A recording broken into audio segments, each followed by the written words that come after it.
You ask Tiger to solve. This deals with linear equations with one unknown.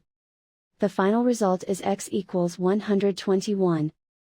Let's solve it step by step. Isolate the x.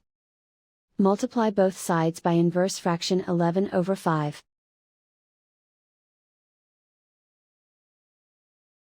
Group like terms. Multiply the coefficients. Simplify the fraction. Multiply the fractions. Simplify the arithmetic. And so the final result is x equals 121.